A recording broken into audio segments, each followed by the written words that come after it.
የቱርኩ ፕሬዝዳንት ረሺፕ ታይብ ኤርዶዋን በነገው ዕለት በኢትዮጵያ ጉብኝት እንደሚያደርጉ የፕሬዝዳንቱ የኮሚኒኬሽን ኃላፊ ተናገሩ።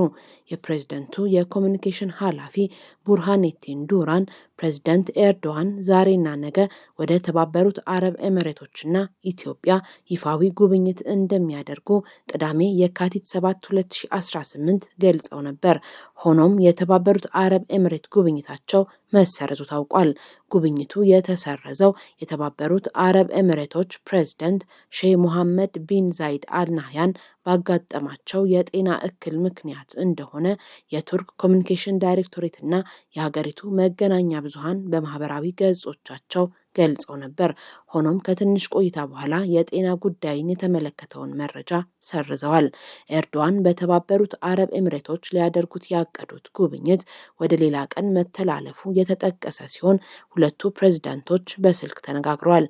መሪዎቹ በሁለቱ አገራት መካከል ያሉ የትብብር እድሎችንና የጋራ ጥቅሞችን መሰረት በማድረግ የሁለትዮሽ ግንኙነታቸውን የበለጠ ለማጠናከር ስለሚወሰዱ እርምጃዎች መወያየታቸውንም የቱርክ ኮሚኒኬሽን እና የተባበሩት አረብ ኤሚሬቶች ብሔራዊ ሚዲያ ገልጸዋል። በስልክ ውይይታቸው ወቅት በቀጠናዊና ዓለም አቀፍ ጉዳዮች እንዲሁም በቀጣናው ውስጥ ስለተከናወኑ የቅርብ ጊዜ ክስተቶችና እድገቶች ላይ የተወያዩ ሲሆን የውይይታቸው ዝርዝር ጉዳዮች ግን አልተገለጹም።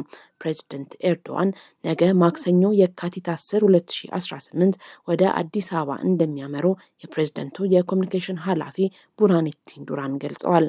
ፕሬዝዳንቱ በኢትዮጵያ ጉብኝት የሚያደርጉት በጠቅላይ ሚኒስትር አብይ አህመድ ግብዣ መሰረት እንደሆነ ዱራን በኤክስ ገጻቸው ባሰፈሩት ጽሑፍ ገልጸዋል።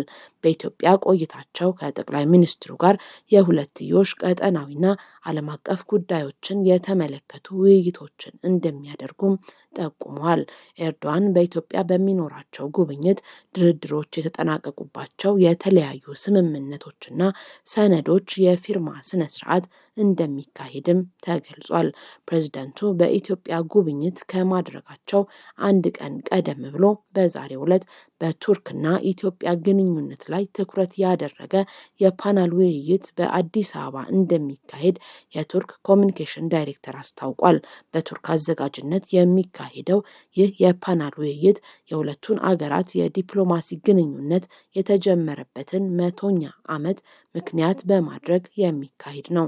ፕሬዝዳንት ኤርዶዋን ከተባበሩት አረብ ኤሚሬቶች ፕሬዝዳንት ጋር በስልክ የተወያዩትና በኢትዮጵያ ጉብኝት የሚያደርጉት የተባበሩት አረብ ኤሚሬቶችና ሳውዲ አረቢያን ጨምሮ የተለያዩ ሀገሮች እንደሚሳተፉበት የሚነገርለትን የአፍሪካ ቀንድ ቀውስ እንዳይባባስ የሚያሰጋው የኢትዮጵያና የኤርትራ ውጥረት ባየለበት ወቅት ነው።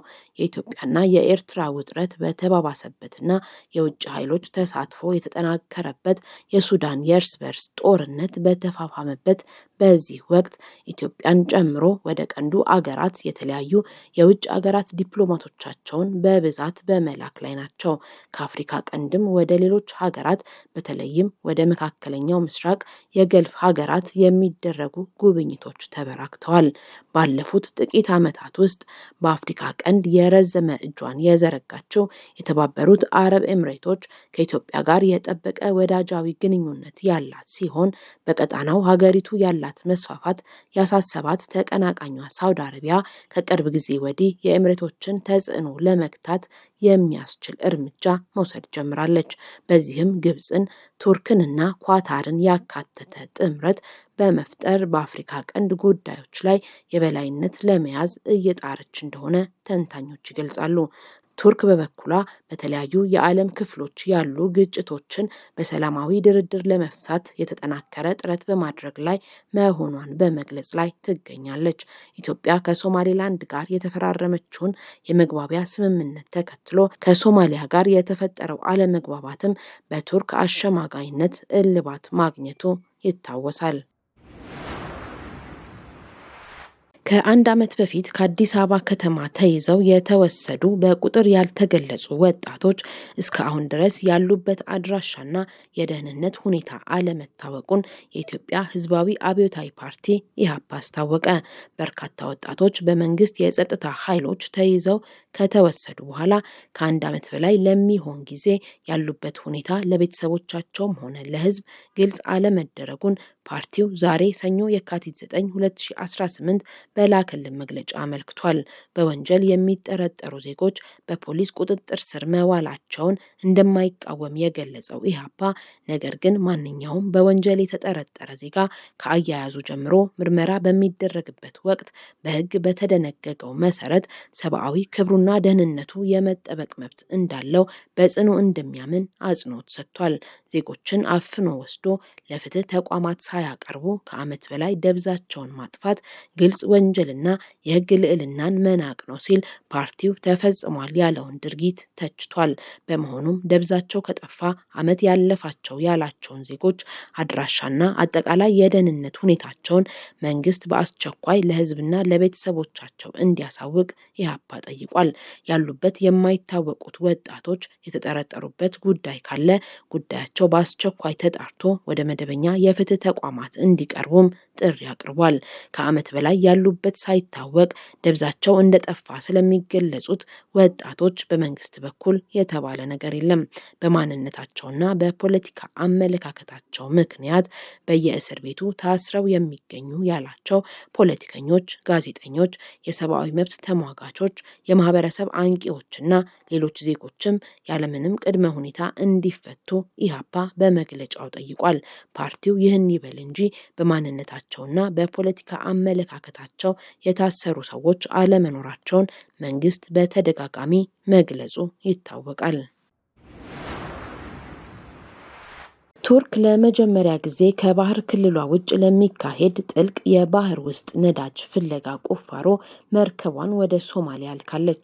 ከአገሪቱ የባህር ክልል ውጭ የሚደረገው ይህ የመጀመሪያው የባህር ላይ ፍለጋ ተልዕኮን ለመፈጸም ቻግሪ ቤይ የተሰኘች ጥልቅ የባህር ውስጥ ቁፋሮ መርከብ ትላንት እሁድ የካቲት 8 2018 ወደ ሶማሊያ መላኳንም ሮይተርስ ዘግቧል።